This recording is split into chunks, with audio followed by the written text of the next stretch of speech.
मुझे एक बात बता दीजिए कि खुद सजा देने का तो तरीका दुनिया भर में कहां है? मैं खुद ही जज बन जाऊंगा, मुझे लगा कि ये फला आदमी ने कोई गलत काम किया, मैं सजा दे दूंगा उसको।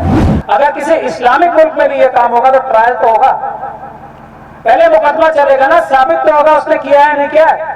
क्या बगैर ट्रायल के मैं फैसला करने लगूंगा? ये किस मुल्क में और किस कानून में ये इजाजत है? और मैं ये चाहता हूं कि अगर ये जो काम हुआ है, अगर ये हुआ है जैसा कि वीडियो में भी नजर आ रहा है, तो ऐसे लोगों को सख्त से सख्त सजा मिलनी चाहिए। मैं ये भी बात जिम्मेदारी के साथ कह रहा हूं, जो भी इस तरह के काम करते हैं डायरेक्टली या इनडायरेक्टली उनके तार भी मनुवाद से जुड़े होते हैं, आरएसएस से जुड़े होते हैं। समझ लीजिए, आप लोग क्या समझ रहे हैं कि ये जो बीजेपी के जो स्पोक्स पर्सन बोल रहे हैं कि ये मुसलमानों के खिलाफ है, ये मुल्क के खिलाफ साजिश तहत बोल रहे हैं। तो बीजेपी और आरएसएस जो पाकिस्तान, चाइना और इजराइल की मदद कर रहे हैं, उदयपुर जैसा जो काम होता है, इससे हमारी कोशिशों को सबसे बड़ा झटका लगता है। और मैं ये चाहता हूं कि अगर ये जो काम हुआ है, अगर ये हुआ है जैसा कि वीडियो में भी नजर आ रहा है, तो ऐसे लोगों को सख्त से सख्त सजा मिलनी चाहिए।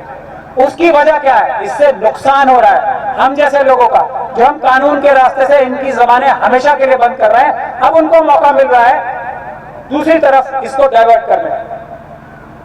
तो हमारे इंटरेस्ट में है सबसे ज्यादा ऐसे लोगों को सख्त से सख्त सजा मिले। और अमूमन मैं ये भी बात जिम्मेदारी के साथ कह रहा हूं, जो भी इस तरह के काम करते हैं डायरेक्टली या इनडायरेक्टली उनके तार भी मनुवाद से जुड़े होते हैं, आरएसएस से जुड़े होते हैं। समझ लीजिए, हम जीत रहे होते हैं कोई लड़ाई, कोई जद्दोजहद, ऐसा कुछ काम कर देते हैं जिससे हमें 10 कदम पीछे हटना पड़ता है। तो सबसे ज्यादा नुकसान उदयपुर जैसी कारनामों से हम जैसे लोगों का हो सकता है, जो कि मनुवाद को खत्म करने के लिए दिन रात मेहनत कर रहे हैं और फायदा उससे कुछ नहीं है।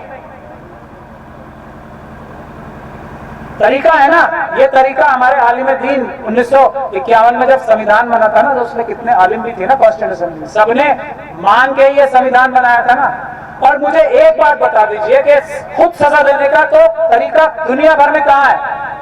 मैं खुद ही जज बन जाऊंगा, मुझे लगा कि ये फला आदमी ने कोई गलत काम किया, मैं सजा दे दूंगा उसको।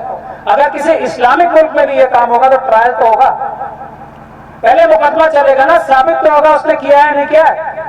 क्या बगैर ट्रायल के मैं फैसला करने लगूंगा? ये किस मुल्क में और किस कानून में ये इजाजत है इसकी? इस बात को समझना होगा और ऐसे लोगों को सख्ती से निपटना होगा, सख्ती से रोकना होगा।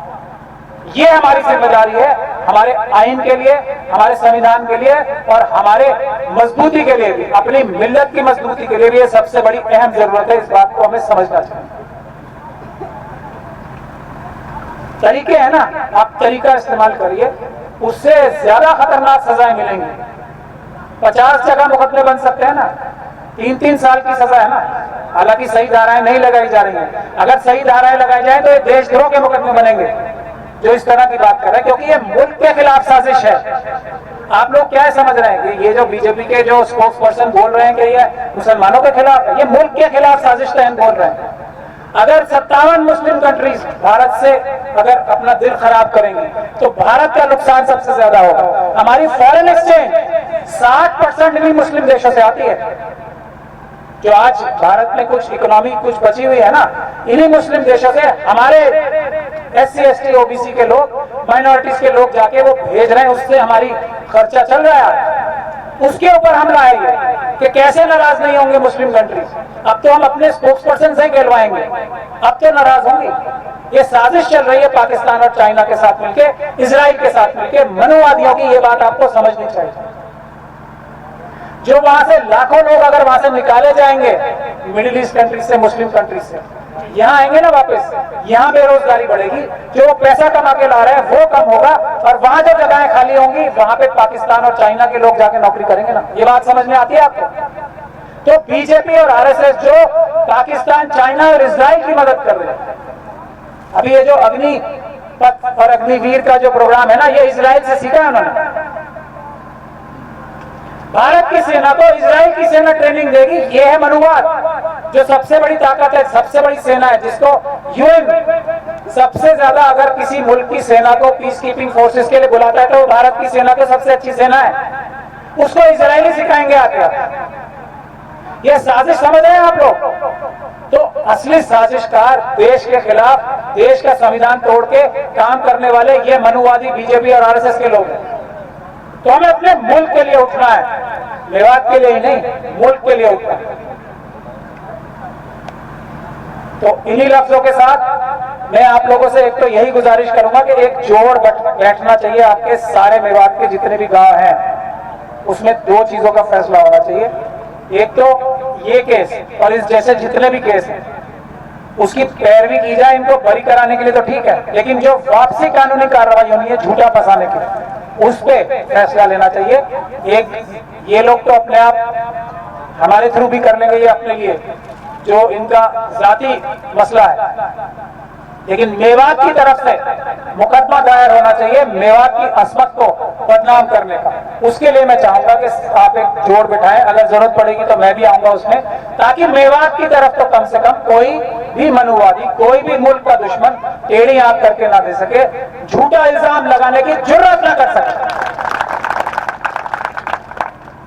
अगर ऐसी हिफाजती तरकीब आप लोग नहीं करोगे तो मैं आपको वार्निंग दे रहा हूं, समझ जाइए ये हम लोग की शुरुआत थी।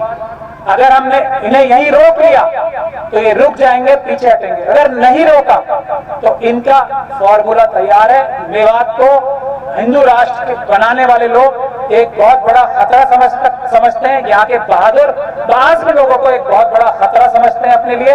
वो आपके ऊपर हमला करेंगे और फिर करेंगे। लेकिन अगर आप, जैसे हमारे भी विकास कांगड़ा जी ने कहा, अगर हम SC ST OBC और दूसरी अक़लियतों के साथ मिलकर काम करेंगे तो ये लोग तो 7.5% ही हैं, ये भाग खड़े होंगे, पीछे हट जाएंगे। तो एक हमारी फैमिली को एक SC ST OBC या दूसरी जो माइनॉरिटीज है, सिख क्रिश्चियन बौद्ध फैमिली के साथ अपनी पक्की दोस्ती करनी भी बहुत जरूरी है। अच्छे बुरे में साथ रहना जरूरी है, एक ये भी मैं सलाह दे रहा हूँ। और दूसरा जो गुड़गांव की नमाज की जो बात है, उसमें विकास कांगड़ा जी ने